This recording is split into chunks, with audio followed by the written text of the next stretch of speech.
নমস্কার বন্ধুরা, রুমা কিচেনের সকলকে স্বাগত। বন্ধুরা, আপনারা কেমন আছেন? আমি ভালো আছি। আজ আমি এই মুরগটা রান্না করব। আপনারা দেখতে থাকেন কিভাবে আমি রান্না করি। আর এখন আর আপনাদের সাথে আমার আর দেখা হবে না। কাটাকাটি বাটাবাটির পর ফিরে আসছি আপনাদের কাছে। বন্ধুরা, আমার সব বাটাবাটি খাটাখাটি মাংস হাঁটাহাঁটি সবটা শেষ। আমি এখন আইছি রান্না করতে। দেখেন আপনারা কিভাবে আমি রান্না করি। আমার কড়াই গরম হয়ে গেছে, গিয়ারি সাদা তেল দিলাম। আমি প্রথমে আলুটা ভাজা নিব। তেল গরম হয়ে গেছে, আমি এখন আলু দিলাম।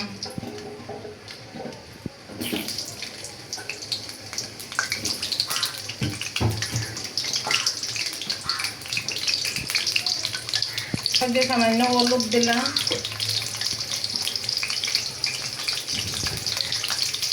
লবণ দিলাম। আলুটারে আমি ভাজা নিলাম।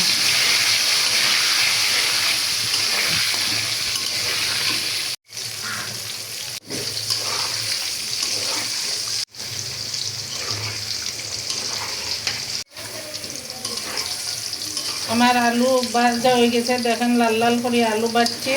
আমি এখন আলু ভাজিটি বাটিতে উঠাইয়ে নিব।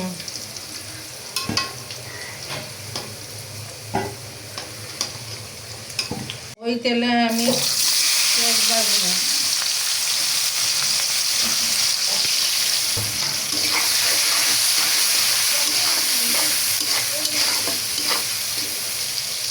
এই যে মধ্যে সামান্য লবণ দিলাম, পেঁয়াজটা তাড়াতাড়ি ভাজা হয়ে যাব।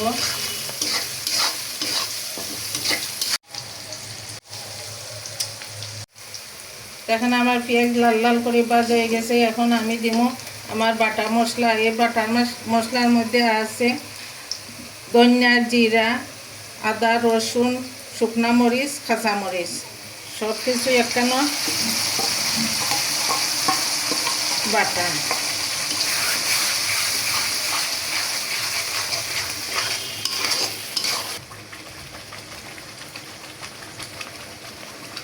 দিলাম হলুদ,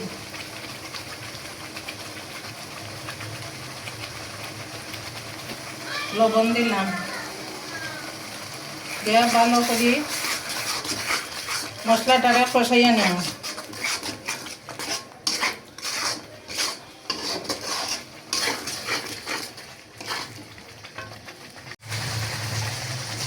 সামান্য একটু জল দিলাম। মশলাটা ভালো করে কষাইয়া নিব। এখন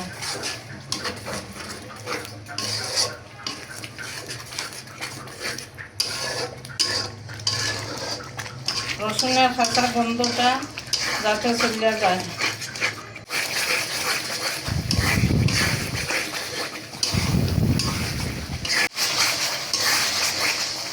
এখন বন্ধুরা, আমার মশলা ভাজা শেষ। মশলা থেকে তেল ছাড়িয়ে দিতে এখন আমি মাংসটা দিব।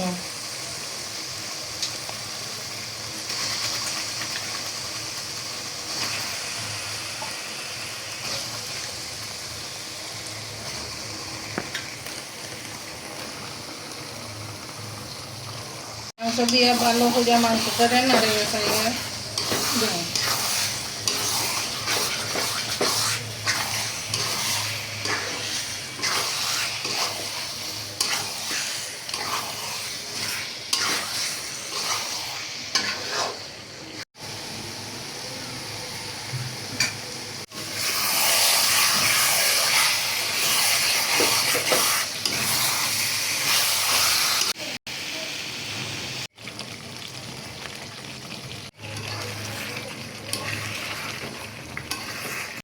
আমার মাংস কষানি শেষ। এখন আমি কয়েকটা আস্তা কাঁচা পেঁয়াজ দিয়ে দেব। কাঁচা পেঁয়াজ খাইতে আমার খুব বেশি ভালো লাগে। ভাজা আলুটাও দিয়ে দেব। এখন আমি ভালো করে আবার কষাইয়া নেব।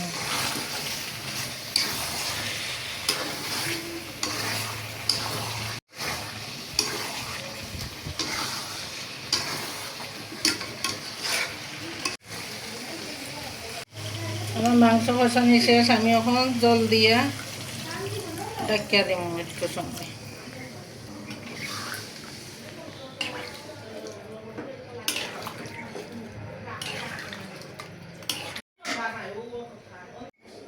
আমি একটু সময় মাংসটা ডাকিয়া দিব, তারপরে মাংসটা আস্তে আস্তে হোক।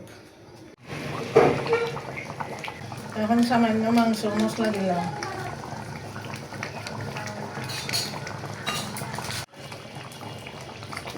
আমার মাংস হয়ে গেছে, আমি এখন গরম মশলা দিয়া নামাইয়া নিব।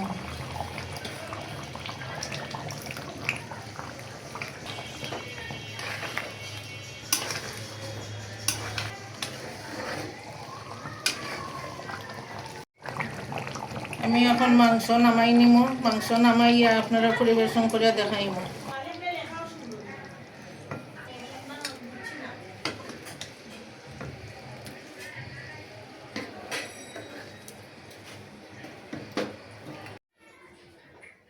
বন্ধুরা, আমার রান্না করা শেষ। আমি শুধু মাংস রান্না করিনি, ডাল, বেগুন ভাজি আর শুটকি মাছ রান্না করেছি, তাই একটু দেরি হয়ে গেল রান্না করা। আজকের ভিডিওটা এই পর্যন্তই। আগামী ভিডিওতে দেখা হবে। যদি আমার রান্না ভালো লাগে তাহলে লাইক, শেয়ার, সাবস্ক্রাইব করবেন। নমস্কার, টাটা।